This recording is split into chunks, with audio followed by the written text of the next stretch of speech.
먼저 함께 말씀을 읽도록 하겠습니다. 오늘 함께 읽을 말씀은 호세아서 4장 6절에서 10절 말씀입니다. 호세아서 4장 6절에서 10절 말씀입니다.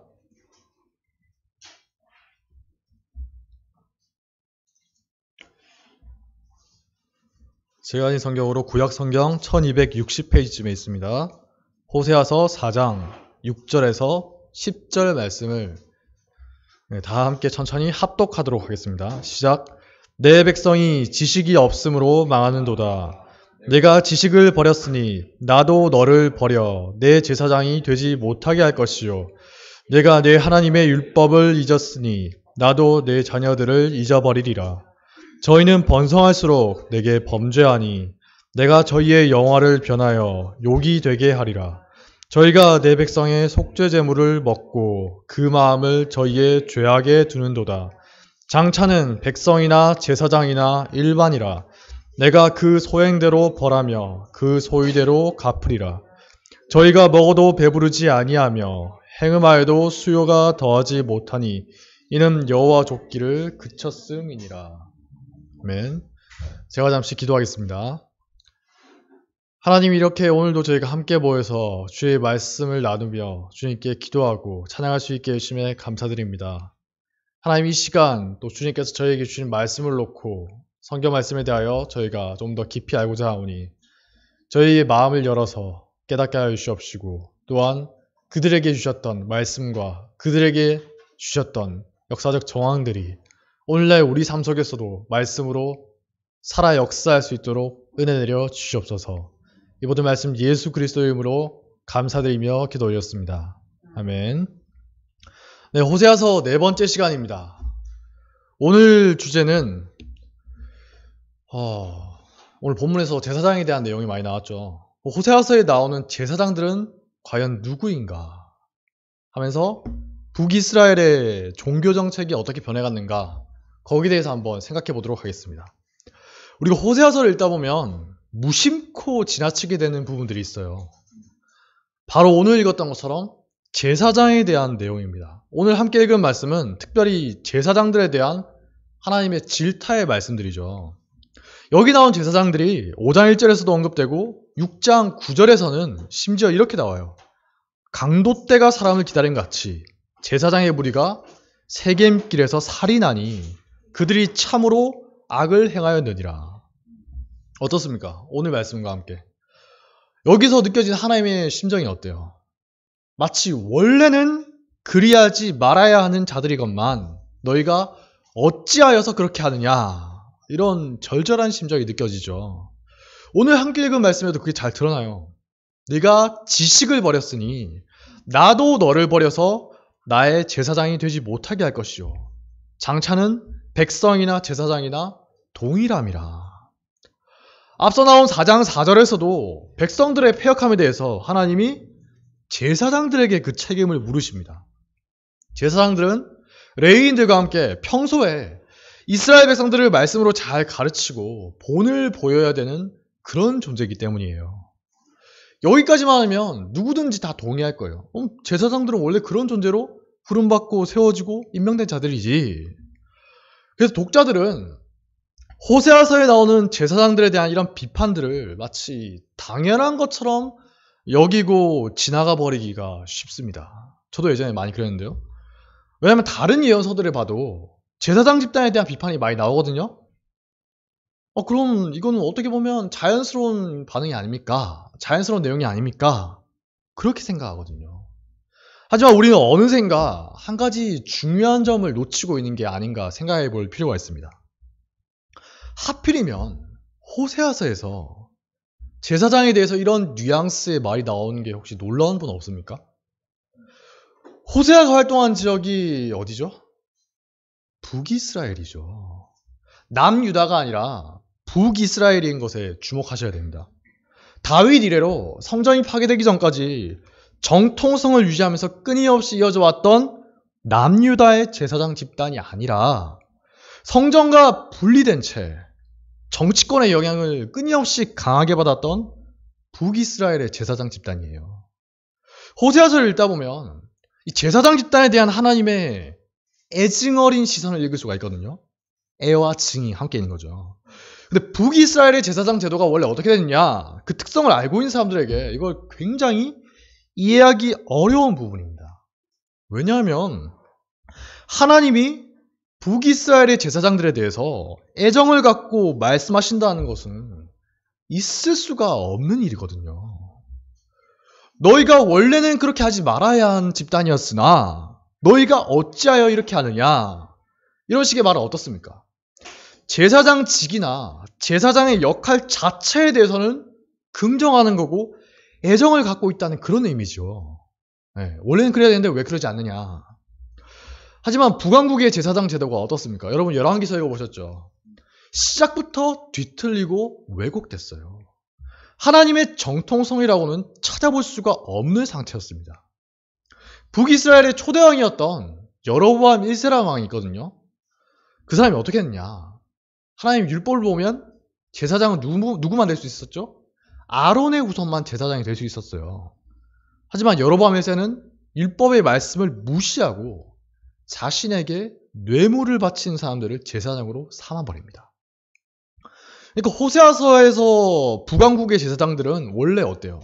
하나님께 대해서 어떠한 애정의 대상도 될 수가 없는 거죠. 애초에 하나님이 제사장으로 인정하지도 않은 사람들입니다. 그런 사람들에 대해서 하나님이 제사장으로서의 책임과 의무를 추궁한다, 이거 있을 수 있는 일입니까? 그럴 수가 없죠. 실제로 성경 주석들을 보면 여기에 나오는 제사장들을 이방 제사장들이다, 혹은 여로보암 1세가 세웠던 그 전통에 따라서 자의적으로 나라의 왕이 임명했던 정통성이 없는 제사장들이다, 이렇게 보는 견해들이 실제로 있습니다. 하지만 우리가 앞서 살폈듯이 호세아서의 맥락이 어때요? 안타까움과 분노로 점철되어 있죠. 그러지 말았어야 한 너희들이 대체 어찌하여 그렇게 하고 있느냐, 이게 하나님의 말씀인 것이죠. 호세아 선지자는 하나님의 안타까움과 분노를 담아서 예언의 말씀을 선포하고 있는 거예요. 그러므로 여기 나오는 제사장들은 어떻습니까? 마치 실제 여호와의 제사장, 즉 율법적 정통성을 가진 아론의 후손들이라는 느낌을 강하게 받지 않습니까? 열왕기서의 배경을 모르고 읽을 경우에 누가 봐도 그런 생각을 하기에 충분한 뉘앙스를 담고 있어요. 실제로 성경은 이방 제사장들을 지칭할 때 그마림이라는 그런 용어를 따로 쓰거든요. 그 용어가 나오면 이거 이방 제사장들을 가리키는 말이구나, 그렇게 씀으로써 여호와의 제사장들과는 구별시켜서 언급합니다. 근데 호세아서는 지속적으로 그들을 향해서 제사장이라고 명확하게 지칭하고 있어요. 코헨이라고, 제사장이다. 또 호세아와 동시대에 살았던 선지자가 한 명 있지 않습니까? 아모스죠. 아모스서를 보면 아모스와 대결했던 베델의 제사장인 아마샤에 대해서 어떻게 나올까요? 마치 타락한 여호와의 제사장인 것처럼 나오고 있습니다.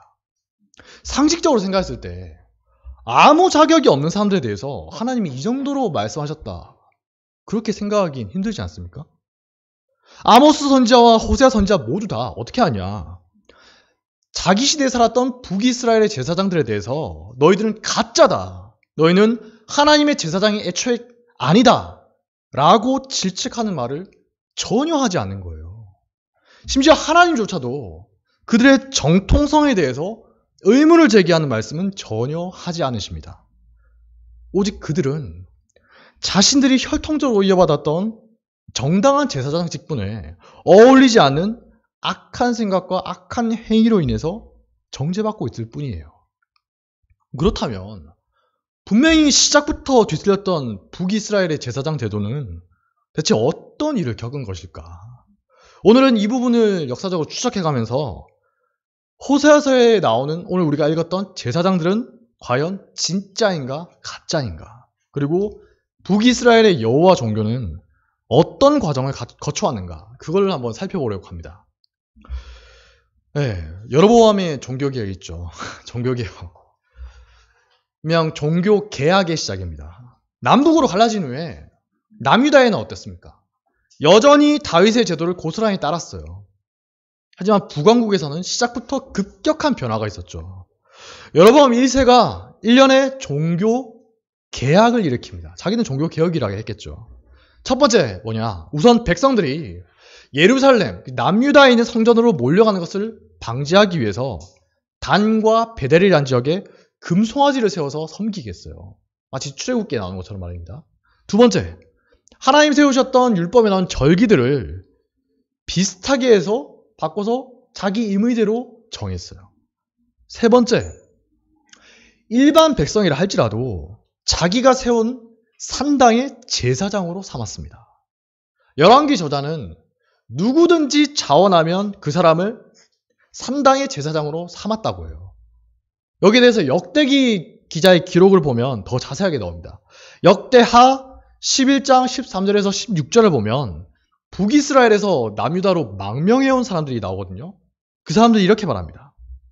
온 이스라엘의 제사장들과 레위 사람들이 그들의 모든 지방으로에서부터 르호보암에게 돌아오되, 남유다죠. 레위 사람들이 자기들의 마을들과 산업을 떠나 유다와 예루살렘에 이르렀으니 이는 여로보암과 그의 아들들이 그들을 해임하여 여호와께 제사장의 직분을 행하지 못하게 하고, 여로보암이 여러 산당과 순념소 우상과 자기가 만든 송아지 우상을 위하여 친히 제사장들을 세움이라. 이스라엘 모든 지파 중에 마음을 굳게 하여 이스라엘의 하나님 여호와를 찾는 자들이 레위 사람들을 따라 예루살렘에 이르러 그들의 조상들의 하나님 여호와께 제사하고자 한지라. 누구든지, 나라의 누구든지 어린 수송아지 한 마리와 순양 7마리를 바치는 자들을 제사장으로 임명한 거예요. 일종의 성직 매매가 이루어진 거죠. 여기에 대해서 하나님은 철저하게 규탄하십니다.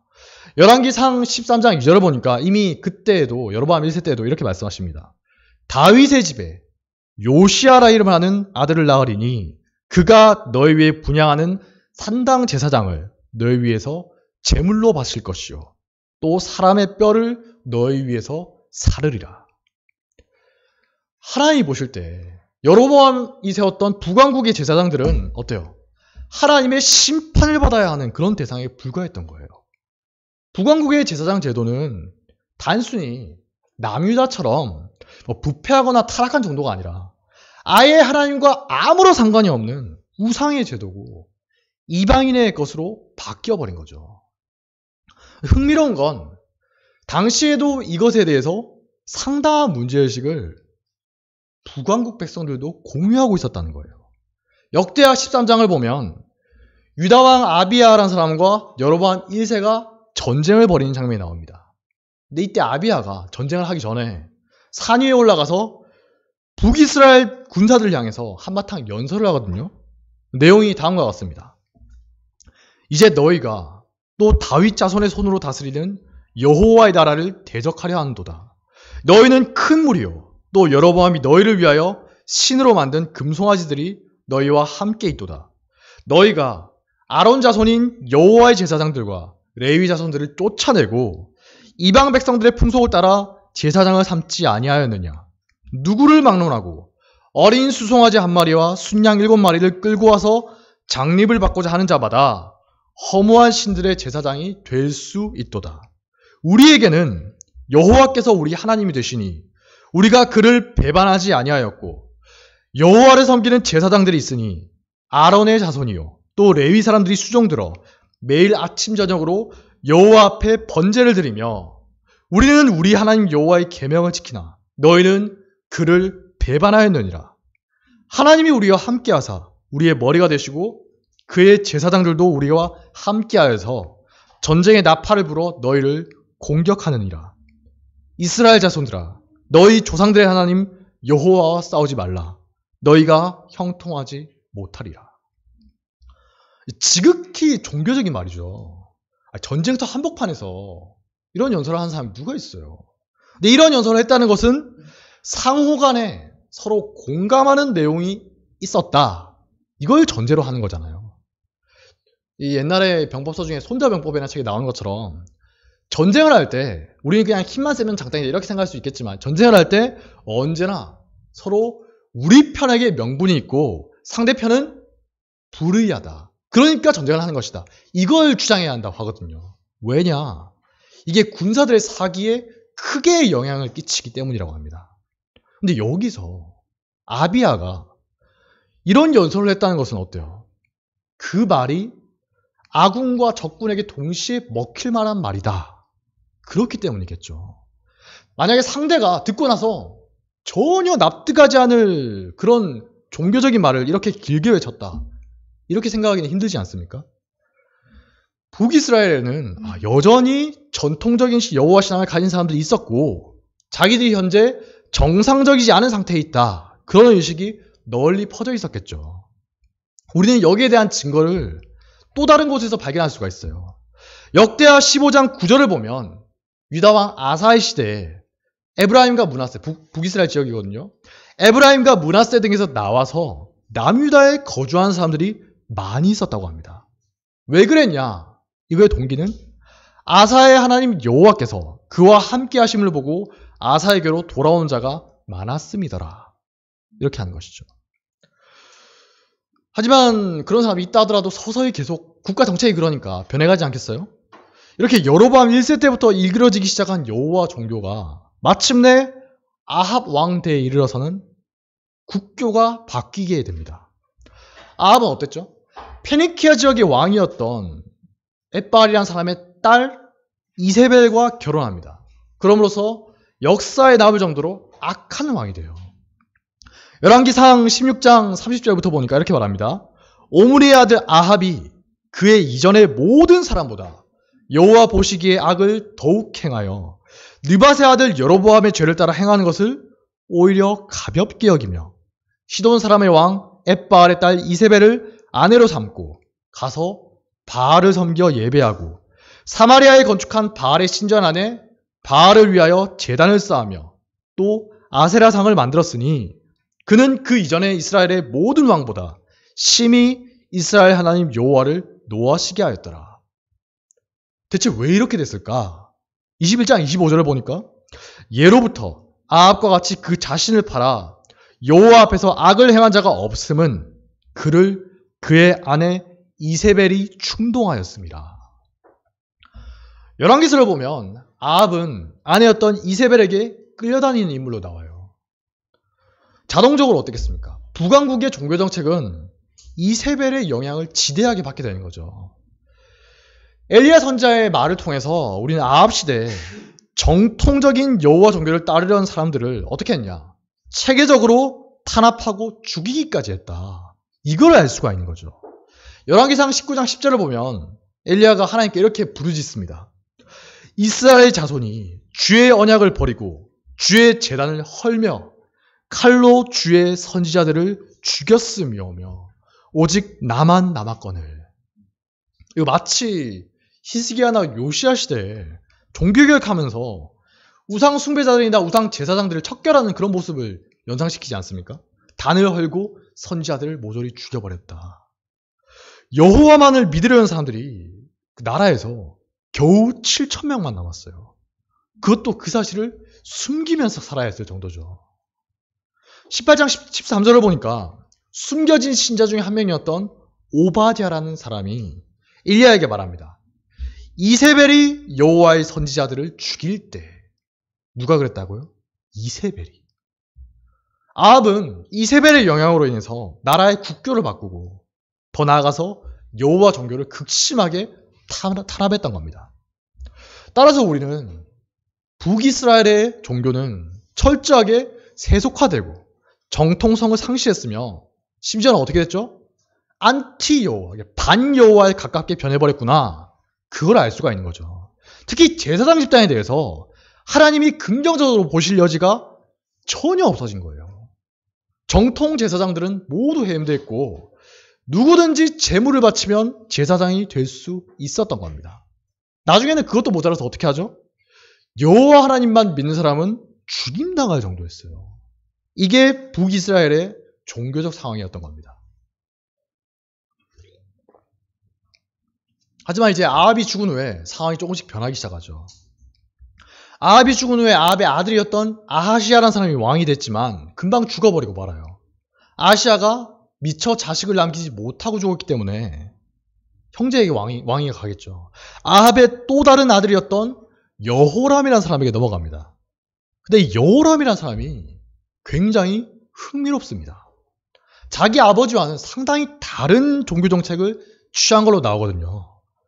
우선 여호람은 아버지와 상당히 다른 평가를 받고 있어요. 성경에서.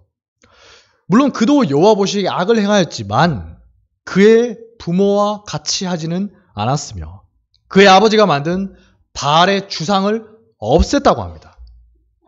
게다가 엘리야의 제자였던 엘리사 선지자와의 관계도 어땠느냐? 그것도 굉장히 흥미로워요. 처음 만났을 때 엘리사 선지자가 여호람을 보면서 완전히 도끼찬 말을 쏘아냅니다. 남유다의 왕인 여호사밧이 아니었으면 너 같은 놈 내가 만나러 오지도 않았다. 심지어 아합을 들먹이면서 굉장히 모욕적인 말을 하거든요.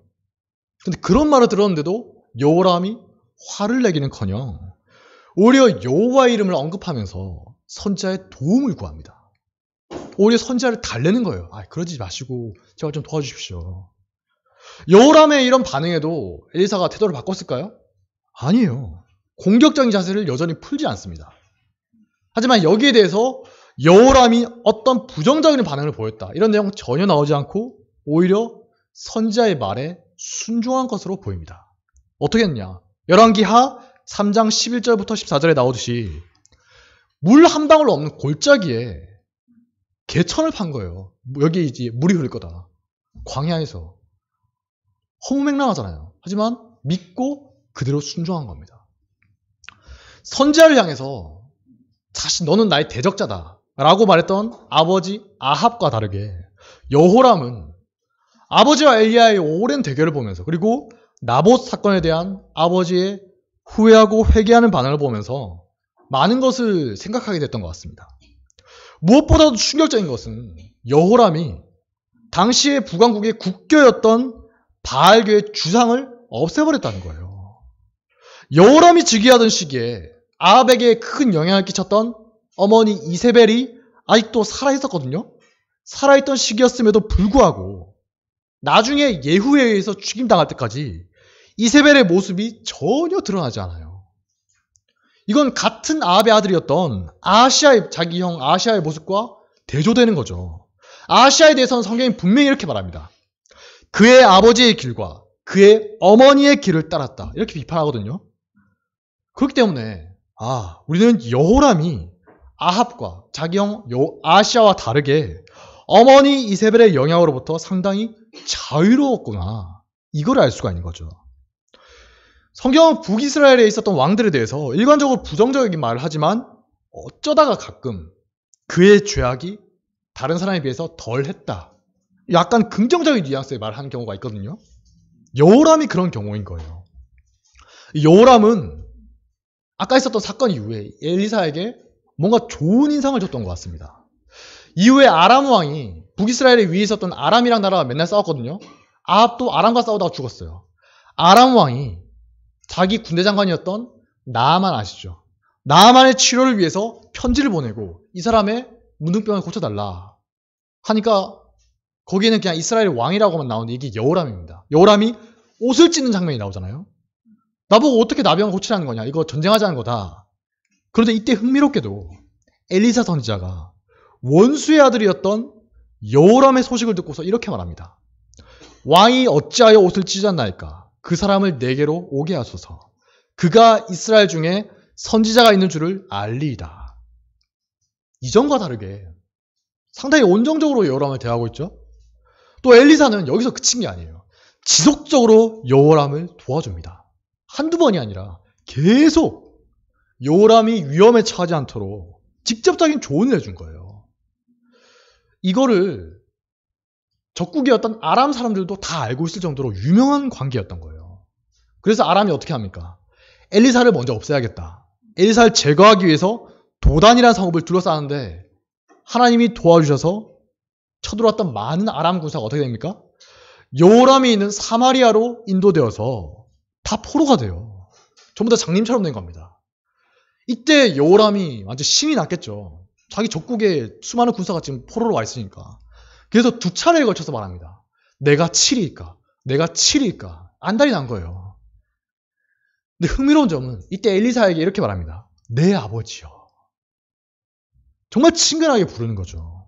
여기에 대해서 선지자가 거부감을 느낀다거나 여호람이 가식으로 그렇게 말한다는 느낌은 전혀 없어요. 근데 이때 여호람에게 엘리사 선지자가 정말 뜻밖의 말을 합니다. 그들을 치지 말고 잘 대접해서 고스란히 돌려보내십시오. 이거 정치 지도자로서 도저히 받아들일 수 없는 무리한 말이에요. 적국의 군대를 고스란히 돌려보내라뇨. 언제 또 쳐들어올지 모르는데. 하지만 여기에 대해서 어떤 논쟁이나 갈등이 있었다는 말은 전혀 없고 여호람은 선지자의 말에 따라서 아람 포로들을 잘 대접해서 그냥 풀어줍니다. 이거 여로보암 1세 이후로 북왕국에서 상상도 할 수 없는 일이 벌어진 거예요. 누가 보면 어떻습니까? 마치 중세 카노사의 굴욕이라는 사건처럼 정치 권력이 종교 권력에게 우위권을 양보한 사건인 거죠. 정치적이고 군사적인 주적이었던 아버지의 원수예요. 아람의 포로들을 일망타진한다거나 아니면 최소한 노예로 삼을 수 있는 기회임에도 왕이 선지자의 말에 순종한 겁니다. 이거 남유다에서도 비견할 만한 사례를 찾기 힘든 일이 벌어진 겁니다. 이랬던 여호람과 엘리사의 관계가 어느 순간 위기를 맞게 되죠. 뭐냐? 아람이 다시 쳐들어옵니다. 그래서 수도 사마리아가 포위돼요. 그래서 사마리아 백성들이 비참한 상황에 놓이게 됩니다. 서로 어머니 둘이서 이야기해가지고 서로 자신의 자식을 잡아먹게 되는 그런 일까지 벌어지는 거죠. 이 사람들의 비참함을 목격하게 됐던 여호람이 어떻게 합니까? 분노해서 엘리사를 죽이겠다고 선언하는 장면이 나옵니다. 근데 흥미로운 건 이때 여호람이 이런 아람의 포위 공격을 뭐라고 생각하냐? 여호와로부터 온 재앙이다. 이렇게 생각하고 있어요. 뭐라고 말하냐? 여호와로부터 온 재앙으로 인해서 우리가 이런 비참한 지경에 처했는데 어떻게 더 여호와를 기다려야 하느냐? 이런 질문을 하는 거죠. 근데 이 장면에서도 자세히 보시면 여호람이 자기의 죄 때문에 벌을 받는다기보다는 오히려 자기 백성들의 고통에 공감하면서 그들을 위해서 옷을 찢으면서 정말 괴로워하고 슬퍼하는 인간적인 모습으로 그려져요. 여호람이 이렇게 분노한 것은 그만큼 내가 엘리사를 믿고 따랐는데 왜 이런 어려움이 닥쳐오는가 하는 의문에서 비롯된 걸로 보입니다. 그래서인지 여호람이 찾아오니까 엘리사 선지자가 여호와의 구원의 말씀을 전해줍니다. 여호와께서 구원하실 것이다. 지켜봐라. 근데 그 말을 듣고 여호람이 순순히 다시 또 돌아가요. 선지자를 죽이겠다고 살기등등하게 달려왔던 것과는 상당히 다른 모습이죠. 여기 드러난 여호람의 분노는 일시적인 것이었다고 보는 게 합당할 것입니다. 우리도 그럴 때 있잖아요. 정말 화가 날 때 하나님께 막 그럴 때 있잖아요. 그런 거죠. 마지막으로 열왕기하 8장 4절에서 6절을 보면 뜻밖의 인물이 등장합니다. 이전에 나아만 사건 때 엘리사의 저주를 받아서 나병 환자가 됐던 사람이 있죠. 수정들었던 수제자였던 게하시라는 사람이 있습니다. 게하시가 갑자기 뿅 나타나서 여호람 왕과 대화를 한 장면이 나오는 겁니다. 이때 여호람이 게하시에게서 수넴 여인에 대한 이야기를 들어요. 엘리사와 굉장히 친하게 지내던 수넴 여인 있지 않습니까? 그 이야기를 듣고 나서 엘리사와 그 여인의 관계를 존중해서 특별히 한 관리를 임명해서 수넴 여인의 모든 재산을 다시 다 찾아줍니다. 이건 여호람이 엘리사와 특별한 관계에 있었거나 최소한 긍정적인 관계에 있었구나. 이걸 강하게 시사해 주는 거죠. 만약에 그렇지 않았으면 엘리사의 사환이었던 게하시를 통해서 선지자가 행한 모든 큰일에 대해서 굳이 들을 필요도 없을 것이며 엘리사의 사역의 연장선상에서 애프터 서비스 같은 거죠. 수넴 여인에게 특별한 호의를 베풀 필요도 없었을 거예요. 정리하자면 여호람은 그 악한 아합의 아들이었음에도 불구하고 아버지와 다르게 어머니 이세벨의 이끌림으로부터 상당히 자유로웠고 자기 나름의 종교적인 어떤 개혁을 한 것으로 보입니다. 만약에 여호람이 아합처럼 여호와 종교를 탄압하는 자였으면 엘리사가 이렇게 호의적으로 대하지는 않았겠죠. 엘리사는 여호람 처음 만났을 때 어땠습니까? 가시돋친 모욕적인 말을 해요. 나중에 여호람이 자기를 죽인다고 달려왔을 때도 엘리사가 미리 알고 뭐라고 했냐면 살인한 자의 아들이 오는도다. 살인한 자, 아합을 가리키는 말이죠. 아합은 여전히 비판적으로 생각하는 거예요. 하지만 이후의 장면들에서는 여호람을 돕는 조력자와 같은 인물이고 여호람의 존경을 받는 의지할 만한 대상이고 또 여호람에게 종교적인 영향력을 행사하는 인물로 등장하는 거죠.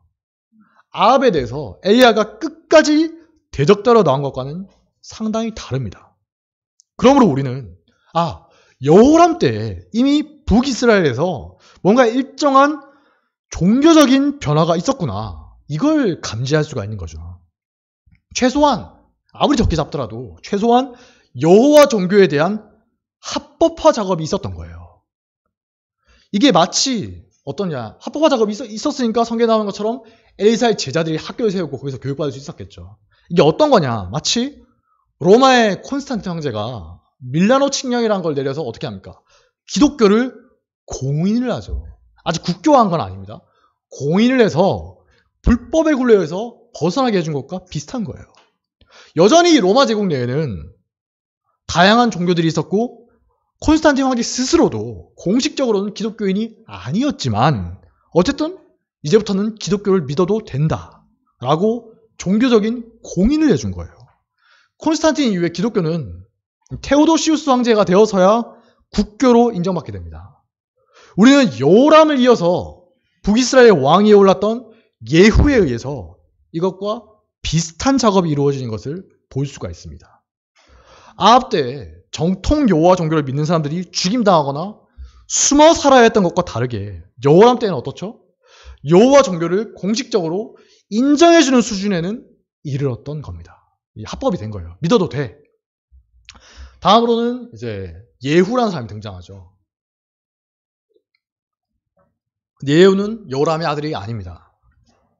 하나님께서 아합의 범죄에 대해서 예언하셨던 것처럼 반역을 일으켜서 아합 집안을 무너뜨리고 하나님의 예언을 성취했던 예후는 정말 시작부터 의미심장한 일을 해요. 이게 뭐냐? 자신을 맞으러 오는 레갑의 아들 여호나답이라는 사람을 만나서 자기 병거에 끌어올려요. 함께 타고 가자. 그러면서 레갑에게 여호나답에게 이렇게 말합니다. 여호와를 향한 나의 열심을 보라. 이렇게 선전하는 거죠. 여기에 나오는 여호나답이라는 사람이 누구냐? 예레미야서 25장에 나오는 레갑의 아들 요나답으로 보입니다. 여호나답 혹은 요나답으로 읽을 수도 있거든요. 같은 인물이에요. 그 사람은 누구냐?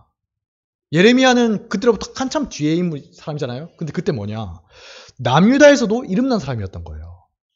하나님께도 인정받던 사람입니다. 하나님께서 레갑의 아들 요나답의 후손들이 요나답의 말을 잘 지키면서 살았다 하면서 칭찬하는 장면이 나오거든요. 예레미야 선지자는 이 레갑의 아들 요나답의 후손들을 통해서 남유다인들에게 교훈을 주려고 한 거예요. 이 사람을 보고 따라해라, 닮아라. 그러므로 레갑의 아들 여호나답의 후손들은 어떻겠어요?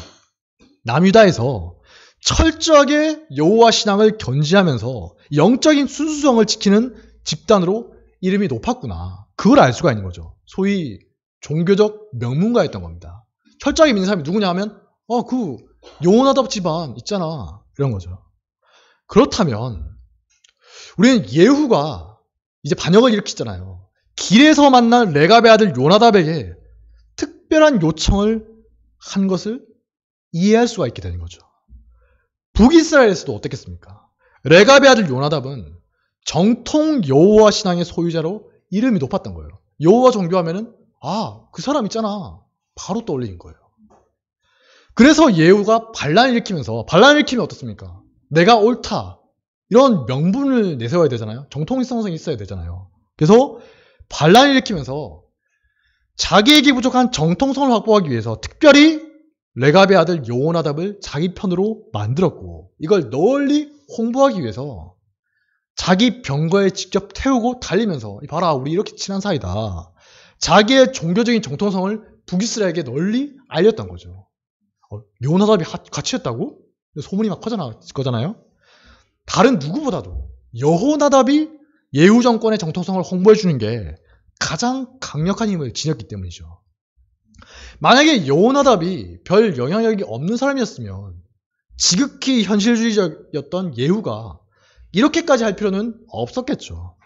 또 여호나답이 자기의 그러니까 여호와 하나님을 믿는 신앙 공동체 내에서는 영향력이 있다 하더라도 정통 여호와 신앙을 간직한 사람이 북왕국에서 소수에 불과했다면, 별로 없었다면 굳이 예후가 이렇게까지 특별 대우를 하지는 않았을 거예요. 그러면 우리는 북이스라엘에서도 여호와 종교의 수호자다, 여호와께서 인정하신 왕이다, 이런 타이틀이 상당한 정통성을 확보해주는 정치적인 무기이자 정치적인 자산이었구나, 그걸 알 수가 있는 거죠. 민중이 인정하지 않는 타이틀인데 그걸 무리하게 내세우는 지도자가 있겠어요? 없겠죠. 자기한테 손해가 되는데요. 예후는 여호나답을 자기의 병거에 앉는 특별석이잖아요. 거기에 싣고 태우고 달리면서 열심히 자기의 종교적인 정통성을 홍보한 겁니다. 아합의 핍박에도 불구하고 북이스라엘에는 조상들로부터 이어져 오는 여호와 종교의 유산이 여전히 강력하게 남아있었기 때문에 그랬겠죠. 옛날에 소련에도 보면, 러시아에도 보면 스탈린이 막 교회 같은 거 다 물어버리면서 엄청나게 탄압을 했지만 나중에 보니까 믿는 사람들 다 숨어 있었다고 하잖아요. 네. 그럼을 통해서 예후는 사마리아에서 아합의 잔당들을 모두 토벌할 수가 있었고, 마침내는 바알을 믿던 사람들을 학살함으로써 일종의 종교 개혁을 실시한 것이죠. 여호와 종교를 국교화시키는 겁니다. 이전에는 바알교가 국교였다면, 그래서 여호와 종교를 탄압했다면 이제는 여호와교가 국교다, 반대로 바알교를 탄압하겠다. 북왕국이 그 이전에 있었던 여호람 때 여호와 종교에 대해서 한층 온정적으로 변했다면, 이제 예후 왕조에 들어서는 어때요? 왕조를 지탱해주는 가장 든든한 종교적 자산이자 명분이 된 거예요. 어느 나라건 그 나라를 세우고 지탱하는 그런 정신이 있지 않습니까? 예후 왕조는 아합 왕조와 다르게 우리는 여호와 종교의 수호자다, 이걸 내세우면서 여호와 종교는 또 한편은 어떻습니까? 이전에는 탄압받았지만 겨우 합법화됐지만 이제는 우리가 예후 왕조를 사상적으로 지지한다, 이런 공생관계가 된 겁니다. 마치 중세시대에 신성로마 제국이라는 곳이 교회와 그런 밀접한 관계를 가지고 있었죠. 우리는 이슬람 세력으로부터 교회를 지키는 국가다, 그리고 교회에서는 또 그걸 황제로 인정하고. 예후가 말하지 않았습니까? 여호와를 향한 나의 열심을 보라, 이게 그 왕조를 세운 사람의 슬로건이었던 거예요. 그런데 이런 예후의 종교개혁에 대해서 의외로 성경의 평가는 굉장히 박합니다. 예후가 바알과 관련된 것들을 싹 멸했는데 무슨 말이 나오죠? 여전히 여로보암의 죄를 따랐다. 그런데 성경을 잘 읽어보세요. 여기서 특별히 예후에게만 적용되는 의미심장한 말이 나옵니다. 뭐냐? 베델과 단에 있는 금송아지를 섬기는 죄에서는 떠나지 않았다. 우리가 앞서 살폈듯이 여로보암 1세의 죄가 크게 세 가지였죠. 첫째, 금송아지를 설치했다. 둘째, 절기를 마음대로 변경했다. 셋째, 종교적인 정통성을 상실했다. 특별히 제사장직과 관련된 문제가 있었죠. 근데 여기에서는 어떻습니까? 방금 읽은 예후는 딴 건 모르겠지만 금송아지를 섬기는 죄에서만큼은 벗어나지 못했다, 이런 진술이 특별히 추가되고 있는 거예요.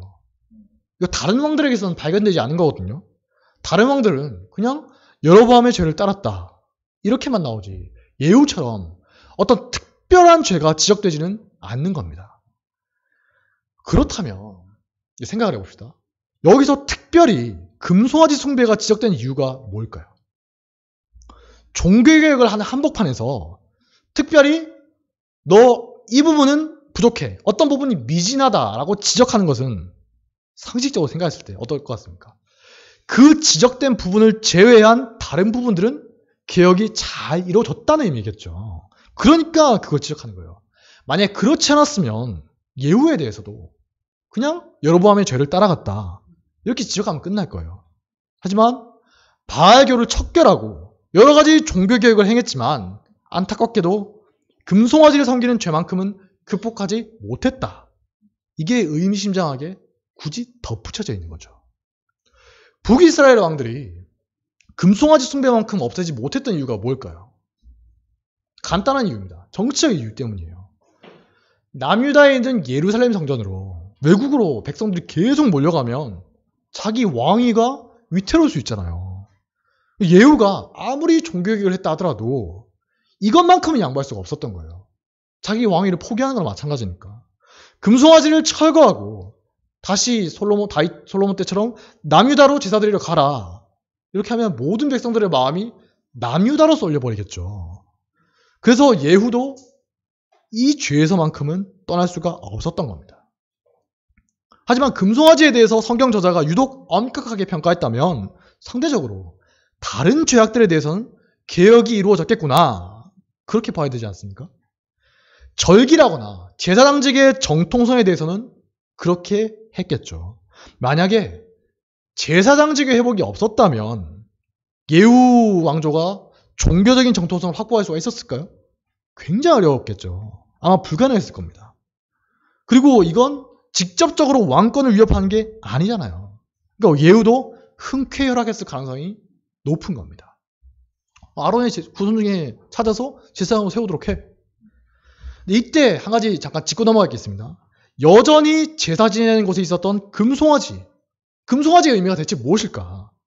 만약에 금송아지가 여호와 하나님을 가리키는 힘의 상징이었다면 예후 시대에 있었던 종교 개혁을 거치면서 금송아지에 대해서 어떤 신학적인 작업이, 해석 작업이 반드시 있었을 거라는 거죠.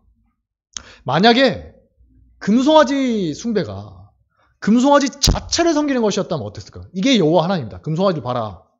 이랬으면 이거 10계명 정면으로 거스르는 거잖아요. 이거는 예후 정권에서 있기가 힘들었겠죠.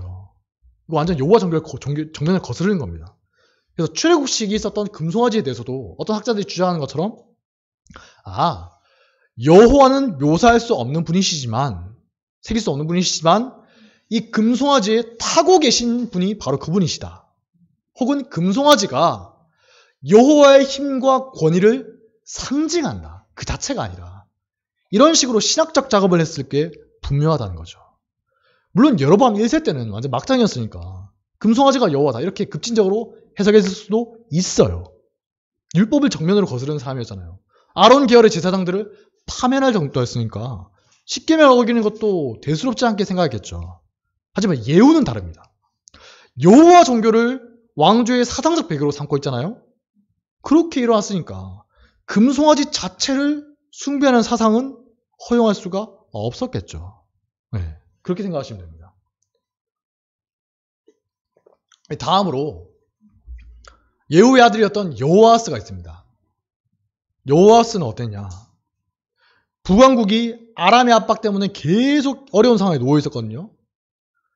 여호아스도 여로보암의 죄로부터 떠나지 않았기 때문에 여호와께서 아람의 손에 넘기셨다. 이렇게 나옵니다. 근데 이때 여호아스는 어떻게 하냐? 나라가 어려워지니까 직접적으로 여호와께 부르짖습니다. 이거 마치 사사기 시대 사람들이 그랬듯이 말이죠. 여호아스의 치세에 대한 성경의 기록을 보면 사사기에 흔히 나오는 그런 반복적인 사이클을 연상케 해요. 뭐냐? 백성들이 타락을 하죠. 첫 번째. 두 번째, 하나님께서 징계를 내리십니다. 세 번째, 여호와께 부르짖으니까 네 번째, 회복시키신다. 이 사이클을 연상시키는 거죠. 하지만 어쨌든 간에 이런 사이클이 누구에게 해당됩니까? 여호와의 백성들에 해당되는 것이지 여호와의 신앙을 버렸다거나 이방인인 자들에게 적용되는 것은 아니죠. 네. 그렇기 때문에 우리는 여호아스 왕 때는 왕부터가 여호와 종교를 인정하고 있었고 고난의 때에 믿고 의지할 대상으로 여호와를 생각하고 있었구나. 그걸 알 수가 있는 겁니다. 최소한 사사기 신앙 이상의 수준은 되었던 거예요. 흥미로운 점은 이전에 여호람 때랑 다르게 예후와 여호아스 시대 때는 엘리사 선지자가 도움을 줬다는 말이 없어요. 아합의 아들이었던 여호람 때는 엘리사 덕분에 아람과 싸웠을 때 여러 번 이길 수가 있었거든요. 근데 예후와 여호아스 때는 아람과 싸울 때 계속 지는데도 선지자는 침묵하고 있는 겁니다. 네. 다음으로 여호아스의 아들이었던 요아스를 보도록 하겠습니다. 요아스 치세를 설명하는 부분이 또 굉장히 의미심장해요. 여기서는 특별히 무슨 말이 나오냐? 여로보암의 모든 죄에서 떠나지 않았다. 이런 구절이 나옵니다. 단순히 여로보암 죄를 따랐다 이런 게 아니라 그의 모든 죄악을 따라갔다. 앞서 우리가 예후를 볼 때 굳이 금송아지 숭배에서 떠나지 못했다. 이걸 지적하는 말을 통해서 다른 부분에서는 종교적 개혁이 있었겠구나. 이걸 짐작할 수가 있었겠죠. 여기서 요아스 때 또다시 의미심장한 구절이 나오는 거예요. 자기 아버지 요아스와 다르게 요아스는 여로보암 1세의 모든 죄를 따라갔다. 이 구절이 요아스를 이어서 왕위에 오른 아들이었던 여로보암 2세에게도 똑같이 적용되는 말입니다. 다른 왕들은 이런 구절이 적용되지 않거든요. 그냥 여로보암의 죄를 따라갔다. 여로보암보다 더한 죄를 저질렀다. 아합처럼. 혹은 금송아지 숭배만큼은 떠나지 못했다. 예후처럼. 그렇게 묘사되고 있는데 요아스와 여로보암 2세에 대해서만큼은 무슨 말이 나오죠? 여로보암의 모든 죄에서 떠나지 않았다. 이런 구절이 추가되어 있는 거예요. 그래서 우리는 어떤 생각을 할 수 있느냐?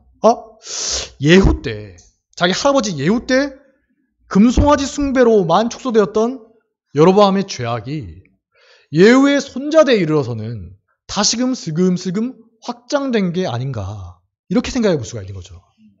분명히 예후 때 개혁이 있었습니다. 제사장직과 절기에 대해서 개혁이 있었어요. 하지만 요아스 때에 이르러서는 그 모든 부분들에 대해서 정통적인 입장을 떠나서 어떤 변질이 이루어지고 있었던 거죠. 물론 여로보암 1세라거나 아합 때처럼 모든 걸 뒤엎는 작업은 아니었을 겁니다. 뭐 그런 식의 탄압이라거나 획기적인 변화가 있었다면 성경 저자가 그걸 놓칠 리가 없잖아요. 그런 증거는 없어요. 게다가 예후 왕조는 여호와 종교의 수호자라는 타이틀을 달고 있잖아요. 그거야말로 예후 왕조를 지탱해주는 가장 강력한 사상적인 기반이에요. 그렇기 때문에 우리는 국지적인 부분에 있어서, 부분적인 부분에 있어서 이전과 다르게 뭔가 조금씩 변화 혹은 변질이 있었구나, 그걸 생각할 수가 있는 겁니다. 가령 예를 들면 어떤 일이 있었을까요? 아론 계열이긴 한데 왕이 돈을 받고 임명해 준다거나 뭐 그런 식으로 말이죠. 여러 가지 일이 있었을 겁니다. 이미 아버지였던 요아스 때도 수도인 사마리아에 아세라 목상을 둘 수 있게 허용할 정도였으니까 예후로부터 수십 년이 지나면서 이제 종교적인 분위기가 많이 흐트러졌던 겁니다. 뭐 그건 사실 당연한 거죠. 수십 년 지나면 누구나 흐트러지잖아요. 하지만 여전히 북왕국의 주요 종교는 뭐냐? 국교는 여호와 종교입니다. 그래서 열왕기 하 13장 14절에서 19절을 보면 요아스 왕이 직접 엘리사 선지자의 임종을 지켜보면서 이렇게 말합니다. 내 아버지여, 이스라엘의 병거와 마병이여. 이렇게 한탄하는 장면이 나와요. 이게 여호람 이후로부터 쭉 이어져 온 흐름인 거예요. 엘리사 선지자는 정통 여호와 종교의 핵심 인물로서 왕들도 무시할 수 없는 존재로 살아왔고, 심지어 역성혁명이 일어났죠. 왕조가 뒤바뀐 와중에도 무시할 수 없었던 겁니다. 엘리사의 연대로 요아스 시대에 어떻게 됩니까? 하나님의 도움을 받아서 북이스라엘은 그 철천지 원수였던 아람과 3번 싸워서 이기게 됩니다. 요아스가 특별히 여호와 종교를 배신했다거나 탄압했다는 적은 찾아볼 수가 없습니다. 하지만 분명히 전반적으로 서서히 변질되어 가고 있었던 겁니다. 다음으로 하나님께서 예후에게 너에게 4명의 왕을 정통성을 약속하셨거든요. 4번째 왕, 마지막 왕, 여로보암 2세가 등장합니다. 요아스의 아들이죠. 오늘 본문에 나왔던 제사장들이 등장하는 시기예요. 지금까지 살펴봤던 것처럼 어때요? 이 제사장들이 하나님의 율법에 따라서 아론의 후손들이고 정통성을 지닌 제사장들로 보이죠. 만약에 그렇지 않다면 오늘 우리가 읽었던 말씀에서 하나님이 이토록 애증의 대상으로 묘사할 이유가 없지 않겠습니까? 이 제사장들은 여호람 시대와 예후 시대를 거치면서 다시 회복되었던 제사장적 정통성의 수혜자들이에요. 그리고 정치적인 문제 때문에 비록 남유다에 있었던 예루살렘 성전과 연결되지 않았지만 명백하게 아론 계열의 제사장들이었던 거죠. 그 사람들은 확고한 정통성을 지닌 사람들이어서 어떻습니까? 이스라엘 백성들을 말씀에 따라서 잘 가르치고 이끄는 종교적 지도자로 살아야 했어요. 근데 여로보암 2세 시대의 번영은 제사장들로 하여금 중세의 종교 지도자들이 그랬던 것처럼 타락하게 했고, 그래서 하나님이 뭐라고 말씀하셨죠? 내가 너를 버려서 제사장이 되지 못하게 할 것이며 또 너의 자녀들, 누굽니까? 대를 이어서 제사장이 될 사람들이죠. 너의 자녀들도 내가 잊어버릴 것이다. 하나님이 이렇게 선언하신 거예요. 또 4장 5절을 보면 제사장과 함께 있는 선지자들이 언급됩니다. 예루살렘 성전에서는 선지자들이 제사장들을 도와서 함께 예전을 섬기는 경우가 있었다고 하거든요. 북왕국도 예외는 아니었을 겁니다. 근데 여기 나온 선지자들이 누구일까요? 일종의 거짓 선지자들입니다. 우리가 성경에서 거짓 선지자들의 사례를 좀 찾아볼 수 있지 않습니까? 아합 시대 때 미가의 선지자의 뺨을 치면서 거짓 예언을 했던 시드기야라는 선지자가 있었죠.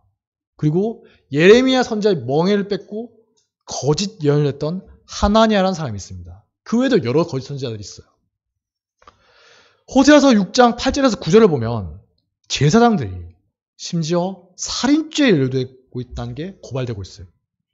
이건 종교인들의 정치화와 권력 투쟁을 암시하는 말로서 직접 살인을 저질렀거나 혹은 살인을 사주했다는 의미로 보입니다. 청부살이라는 거죠. 실제로 역사를 보면 종교개혁이 거대해졌던 시대가 있지 않습니까? 교회가 큰 권세를 가졌을 때 어땠느냐? 이런 일들이 비일비재했던 거예요. 실제로 군대를 가지기도 했고. 뭐 예를 들면 교황청에서 자기 마음에 안 드는 나라의 군주를 왕을 암살하기 위해서 암살자를 보내기도 했을 그럴 정도라고 하죠. 그렇기 때문에 우리는 당시에 북왕국에 있었던 제사장 집단도 고도로 정치화돼서 권력 투쟁을 일으키는 집단으로 전락했구나. 그걸 짐작할 수가 있는 겁니다.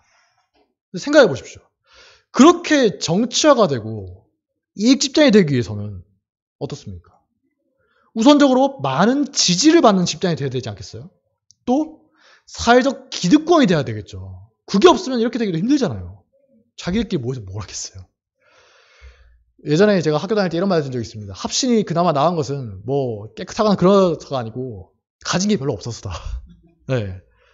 분명히 북이스라엘의 여호와 종교는 번성했구나. 그걸 알 수가 있는 겁니다. 사회적인 기득권이었으니까 그렇게 치열하게 죽고 죽이고 싸우게 된 거예요. 선지자를 자처한 사람들도 왕궁 계급과 결탁했을 것이고 제사장들은 아모스 7장 10절에서 나오는 것처럼 아모스 선지자를 협박한 사람이 나오거든요. 베델의 제사장이었던 아마샤라는 사람이 아모스를 협박합니다. 그랬던 것처럼 권력 집단과 긴밀한 협력관계에 있었던 것으로 보이는 겁니다. 특히 아모스서 7장 13절을 보면 제사장이 평소에 어떤 의식을 지니고 있었는가 그게 여실히 드러납니다. 아마샤가 말합니다. 다시는 베델에서 예언하지 마라. 이곳은 왕의 성소요 나라의 궁궐이민이라. 아니 베델이 어떤 곳이에요? 야곱이 하나님을 만나뵌 후에 이곳은 하나님의 집이다. 그래서 벳엘이라고 지은 것이거든요. 근데 지금 베델의 제사장이 뭐라고 합니까? 철저하게 세속적 관점에서 자기가 제사 드리는 땅을 정의하고 있는 거예요. 이곳은 왕의 성소요 나라의 궁궐이다. 제정신이 아닌 거죠. 이게 당시의 제사장 계급이 정치권, 특히 왕과와 깊이 결탁하고 있었구나. 그리고 그들에게 의존적인 관계였구나. 이걸 나타낸 겁니다. 아마도 국가로부터 온갖 특혜를 받는 그런 존재였을 겁니다. 베델이 북이스라엘에서 종교적 중심지였고 정치권과 긴밀하게 결탁했던 제사장 세력의 근원이었기 때문에 베델에 대해서 호세아와 아모스가 비판을 집중적으로 하는 게 어떻게 보면 당연한 현상이죠. 아모스는 베델에서 자행되는 여러 가지 범죄들을 지적하고 있고 호세아는 베델이라고 부르기도 싫었나 봐요. 벳아웬이다. 이런 경멸조의 말로 바꿔서 발음하기까지 합니다. 벳아웬이 무슨 뜻이냐? 아까 베델은 하나님의 집이라고 했죠. 벳아웬은 무슨 뜻이냐? 사악한 집, 우상의 집이다. 이런 의미의 벳아웬이라고 바꿔서 불러요. 제사장들의 이런 태도는 당연히 그들의 지도를 받는 백성들에게도 영향을 끼치기 마련이죠. 호세아서 9장 7절에 나오는 백성들의 영적인 상태는 아모스서 2장 12절이나 5장 10절에서도 동일하게 발견된 현상인데 뭐냐? 선지자들을 위협하는 겁니다. 미쳤다고 하는 거예요. 말하지 마라. 입 다물라고 하는 거예요. 그들은 듣기 싫은 말을 하는 자들에게 입을 다물라고 하는 겁니다. 굉장히 순화돼서 표현된 거겠죠. 왜냐하면 자기들에게는 듣기 좋은 말을 하는 제사장들이나 거짓 선지자들이 이미 충분히 많이 있었기 때문이에요. 우리는 그게 거짓인 줄 알지만 그 사람들은 몰랐던 거죠. 그 사람들은 듣기 싫은 말을 하는 소수의 진짜 선지자들에게는 굳이 귀를 기울일 필요를 느끼지 못했던 겁니다. 그때는 진짜인지 가짜인지 몰랐으니까요. 그리고 호세아 10장 5절을 보면 의미심장한 말이 나옵니다. 벳 아웬, 즉 베델에 있는 송아지를 기뻐하던 제사장들이 마침내 슬퍼하게 될 것이다 라고 하는데, 여기서 사용된 말이 일반적으로 제사장을 가리키는 히브리어 코헨이란 말이 아니라 아까 말했죠, 우상을 숭배하는 제사장들을 뜻하는 그마림이에요. 여기서 그마림이라는 말이 쓰인 이유가 대체 뭘까요? 여호와께서 보시기에 당시의 제사장들이 마치 우상을 숭배하는 제사장과 다를 바가 없다, 이런 경멸에 찬 용어일 수도 있지만 실제로 북이스라엘에서 제사장 제도가 복수의, 단수가 아니라 복수의 제사장 제도가 있었을 가능성도 있는 겁니다. 뭐냐? 여로보암 2세 시대에 정말 국가가 번영했다고 하잖아요. 군사적으로, 경제적으로 성장했고 또 다양한 국제적인 관계를 맺다 보니까 종교적으로도 세계주의적이고 관용주의적인 태도를 낳았던 게 분명했던 거죠. 일종의 다신론적인 혼합주의에 빠지게 되는 겁니다. 이건 좀 제국 같은 나라들에서 공통적으로 발견되는 현상인데 솔로몬 시대에도 똑같은 현상이 발견되지 않습니까? 열왕기 하 23장 13절을 보면 요시야 왕의 개혁 중에서 이런 말이 나옵니다. 예루살렘 앞 멸망의 산 오른쪽에 세운 산당들을 왕이 더럽게 하였으니 이는 옛적에 이스라엘 왕 솔로몬이 시돈 사람의 가증한 아스타롯과 모압 사람의 가증한 그모스와 암문 자성의 가증한 밀곰을 위하여 세웠던 것이며, 왕이 또 석상들을 깨뜨리며 아세라 목상들을 찍고 사람의 골로 그곳에 채웠더라. 정말 지독하죠. 수백 년 전에 솔로몬 때 국제화됐던 도시지 않습니까? 예루살렘이.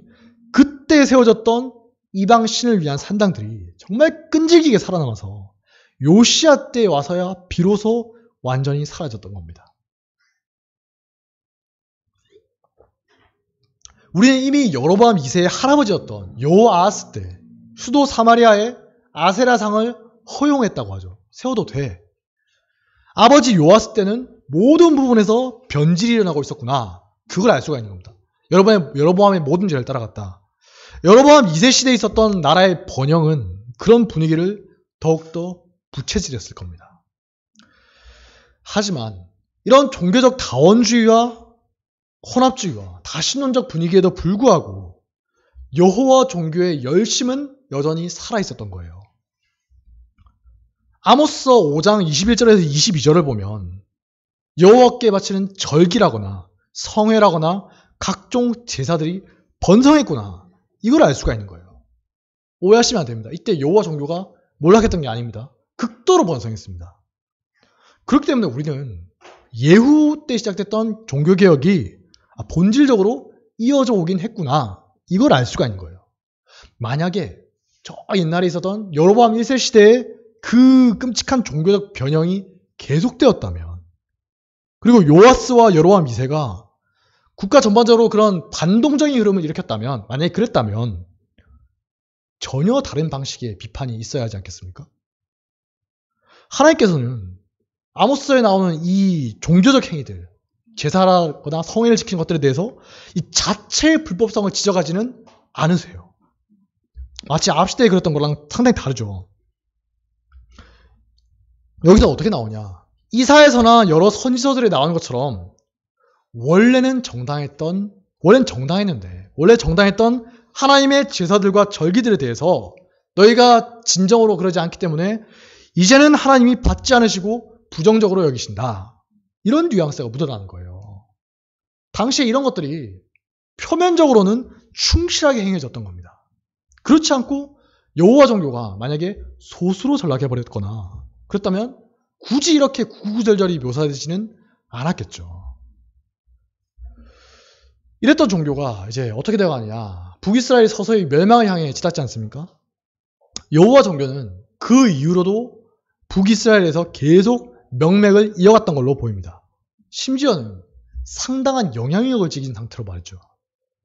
비록 내적으로는 부패하고 왜곡되었을지 몰라도 예후 이래로 혹은 여호람 이래로 여호와 종교에 대한 북이스라엘 사람들의 인상은, 사고방식은 여로보암 1세 때나 혹은 아합 시대로 다시 돌아가지는 않은 것이에요. 그 대표적인 사례가 뭐냐?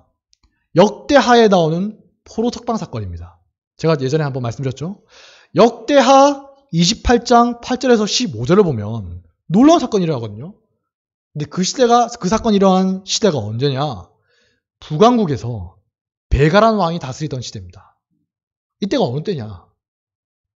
계속 반역이 일어나요. 끊임없이 쿠데타가 일어납니다. 그리고 누가 봐도 북이스라엘이 이제 곧 멸망하겠구나. 멸망이 코앞에 닥친 시대입니다. 실제로 베갈리에서 나중에 왕이 된 호세아라는 왕이거든요. 이때 북왕국은 완전히 멸망합니다. 그러니까 나라가 어렵고 아수르 제국이 쳐들어와서 이제 곧 멸망하겠구나. 누가 봐도 알 수 있는 상황이에요. 나라가 엎치락뒤치락 복잡하던 혼돈과 공포의 시대인 거죠. 호세아서에 나오는 극도로 혼란스러운 시대상이 바로 이때를 가리키는 것 같습니다. 근데 역대기 기자가 이 시대에 대해서 놀라운 사건을 기록합니다. 역대기 기자는 주로 남유다에 대한 기록만 쓰거든요. 북이스라엘에 대해서는 거의 안 써요. 근데 놀라운 사건을 기록합니다. 뭐냐? 북이스라엘의 베가왕이 남유다의 아하스를 쳐서 싸워서 많은 남유다인들을 포로로 잡고 그들의 재물을 약탈해서 수도 사마리아로 가져옵니다. 전쟁에서 이겼으니까 당연한 거죠. 그런데 이때 사마리아로 개선행진하는 군대를 오데시라는 하나님의 선지자가 딱 막아서면서 경고해요. 뭐라고 하냐? 여호와께서 유다에게 분노하셨기에 너희 손에 넘기신 것인데 어찌하여 노기가 충천하여 살육하고 그 백성들을 노예로 삼고자 하느냐? 너희는 유다가 행한 것과 같은 죄가 없느냐? 그러므로 포로를 놓아서 보내줘라. 여호와의 진노가 너희에게도 임박했느니라. 어떻습니까? 만약에 북이스라엘에서 여호와 종교가 소수로 전락했다거나 여호와에 대한 종교심이 널리 퍼져 있지 않았다면 시도할 수도 없는 일이겠죠. 이방인 신을 믿는 사람들이었다면 여호와가 누군데 이랬을 거예요. 미친 자로 여겨져서 조롱을 받거나 아니면 목숨이 위험할 수도 있는 거죠. 지금 그냥 들어온 사람이 아닙니다. 칼과 창과 활을 들고 즐겁게 개선 행진하고 있는 군대를 향해서 그들이 세운 모든 공적들을 부정하고 오히려 너희는 죄를 지었다고 비판하면서 너희들 또한 하나님 앞에서 같은 처지가 될 수 있다. 이렇게 경고를 하고 있으니까 완전 저주에 가까운 말이지 않습니까? 목숨을 내놓은 발언이에요. 실제로 과거의 아합 시대에 아람과 전쟁을 하기 전에 미가라는 선지자가 경고를 합니다. 당신은 패배할 겁니다. 그러니까 아합이 어떻게 하죠? 저놈 저걸 붙잡아서 당장 감옥에 가두고 고생시켜라. 죽도록 고생시켜라. 이렇게 명령을 해요. 그런데 지금 오뎃 선지자는 칼과 권력을 쥐고 있는 사람들 앞에서 그냥 부정타는 말을 하는 것도 아니고 하나님의 벌이 임할 것이다. 저주의 말을 한 거죠. 바로 목이 달아나지 않을까. 그런데 이때 이스라엘 사람들의 반응이 굉장히 흥미롭습니다. 마치 아까 요람이 했던 것처럼 북이스라엘에 보면 대대로 가장 큰 영향력을 발휘했던 지파가 에브라임 지파거든요. 에브라임 지파에서 우두머리 몇 사람이 나와서 여기에 동참해서 이렇게 말합니다. 너희의 행하는 일이 우리의 죄와 허물을 더하게 함이로다. 우리의 허물이 이미 커서 진노하심이 이스라엘에게 임박하였느니라. 놀랍게도 이 말을 들었던 무기를 가진 사람들이, 군사들이 포로와 노력한 물건을 방백들과 온 회중 앞에 둔 후에 포로들을 잘 대접해서 돌려보냈다고 합니다. 이건 전쟁의 주도권을 쥐고 있던 왕과 지도층들의 허락이 없이는 절대 불가능한 일이죠. 백성들의 동의가 없어도 불가능한 일입니다. 잘못하면 반란이 일어날 거예요. 우리가 죽기 살기로 싸웠는데. 이걸 통해서 우리는 북이스라엘 사람들 사이에서도 지금 나라가 망하기 직전임에도 불구하고 하나님의 심판이 임박했다. 이런 인식이 널리 공유되고 있었으며 여호와 신앙이 민중들 사이에서 여전히 강력하게 살아있었구나. 그런 증거를 볼 수가 있는 거죠. 북왕국의 멸망이 코앞에 닥쳐있는 그런 시점에서도 이런 포로기한 사건이 일어났잖아요. 이건 여전히 여호와 신앙이 강력한 힘을 발휘하고 있었으며 지도층이나 일반 백성이나 가리지 않고 보편적인 공감대를 형성하는 사상으로 자리 잡고 있었구나. 그걸 알 수가 있는 겁니다. 이후에 북왕국이 완전히 멸망해버립니다. 그 후에 남유다에 있었던 히스기야 왕이 종교개혁을 일으키는데 그때 놀랍게도 옛날 북왕국이 있었던 지역에서 호응하는 사람들이 나오는 거예요. 역대하 30장 1절에서 11절과 18절을 보면 6월절을 우리가 한번 제대로 지켜보자 하는 히스기야의 선언에 대해서 북이스라엘 지역에 있었던 사람들이 조롱하는 사람들도 있었지만 아셀, 므낫세, 스불론, 에브라임, 이사가에 있었던 많은 사람들이 와서 참여했다고 합니다. 북이스라엘 거의 전 지역에서 호응이 있었단 말이에요. 그런 후에 유다와 베냐민과 에브라임과 므낫세 온 땅에서 산당들과 제단들을 제거하여 없앤 후에 자신들이 사는 곳으로 돌아갔다고 합니다. 조상들로부터 이어져 오는 여호와 신앙이 어때요? 나라가 완전히 멸망하고 뿔뿔이 흩어지게 됐음에도 불구하고 여전히 그 사람들의 마음속에서 강력하게 남아있었던 거죠. 이후에 남유다도 멸망을 하고 오랜 포로 기간을 거친 끝에 하나님의 약속대로 돌아오지 않습니까? 우리가 에스라, 느헤미야 시험에 배운 것처럼 포로가 돌아와요. 그런데 이때 북쪽 지파 소속이었던 사람들도 일부 동참했구나. 그걸 우리가 알 수 있는 겁니다. 역대상 9장 3절은 에브라임과 므낫세 자손 중에서도 예루살렘에 거주하는 사람들이 있었다라고 말합니다. 원래 그 사람들은 고향이 아니거든요. 그렇다면 원래 살던 고향 땅, 북이스라엘 지역으로 돌아가는 사람들도 있었겠구나. 그걸 우리가 생각해 볼 수가 있는 거죠. 또한 아수르가 먼 지역으로 이주시킨 사람들 중에서 다는 못 돌아가고 일부는 이렇게 다시 돌아왔을 것이지만 여전히 많은 경우에 이주한 각 지역에서 계속 살아가면서 조상들로부터 이어져 왔던 믿음을 간직했겠죠. 남유다의 자손들이 그랬듯이 말입니다. 남대에 보면 우리가 보통 남유다만 생각하잖아요. 포로가 돌아왔지만 여전히 많은 사람들이 바빌론이나 여러 지역에 살아서 디아스포라 유대인을 이루었다. 북지파들도 마찬가지였을 겁니다. 그 사람들은 수많은 일을 겪었죠. 마침내 나라의 멸망까지 겪었지만 소망을 잃지 않았던 겁니다. 아까 우리가 포로 기한 사건에서 봤었던 것처럼 말이죠. 왜냐? 이 사람들의 심정을 생각해 보세요. 호세아에서 약속되었던 하나님의 구원의 말씀을 진실로 믿고 붙들었기 때문이죠. 호세아서 11장 8절에서 9절 말씀. 하나님 특별히 북이스라엘에게 주시는 말씀입니다. 에브라임이여, 내가 어찌 너를 놓겠느냐? 이스라엘이여, 내가 어찌 너를 버리겠느냐? 내가 어찌 너를 아드마같이 놓겠느냐? 어찌 너를 스보임같이 두겠느냐? 내 마음이 내 속에서 돌이켜서 나의 긍휼이 온전히 불붙듯 하도다. 내가 나의 맹렬한 진노를 나타내지 아니하며 내가 다시는 에브라임을 멸하지 아니하리니 이는 내가 하나님이요 사람이 아님이라. 너의 가운데 있는 거룩한 이니 진노함으로 너에게 임하지 아니하리라. 하나님은 성전이 있고 다윗의 왕위가 계승되던 남유다만 품으시는 분이 아니죠. 그분은 북쪽 지파들을 결코 저버리지 않으실 겁니다. 그래서 남유다 지역에 선포했던 예언의 말씀 중에도 북이스라엘에 대한 예언의 말씀들이 계속 나오는 거예요. 너희는 한 아브라함의 자손이지 않느냐. 호세아 시대에 선포됐던 심판의 메시지는 어땠을까요? 호세아 당시에 정말 철저하게 외면받고 조롱받았습니다. 하지만 시간이 지나고 보니까 어땠죠? 북이스라엘 사람들이 보니까 마침내 확고하게 임했습니다. 도무지 와닿지 않고 이 번영의 시기에 무슨 소리냐? 허무맹랑하게 들리던 심판의 메시지는 1.1에게 틀림도 없이 정확하게 이루어졌습니다. 바로 그렇기 때문에 베가 시대의 사람들은 아까 봤던 것처럼 자신들에게 임박해 있는 재앙을 하나님의 약속된 심판으로 알고 담담하게 받아들일 수가 있었던 겁니다. 그렇게 하나님의 심판의 말씀이 반드시 이루어졌구나 하는 것을 깨닫고 호세아 선지자야말로 진짜 선지자였구나. 진실로 호세아의 예언을 하나님의 말씀으로 다시 받게 된다면 어떻게 될까요? 약속된 회복과 구원도 언젠가 반드시 이루어질 것이구나. 이걸 믿고 잠잠히 인내함으로 기다릴 수가 있는 겁니다.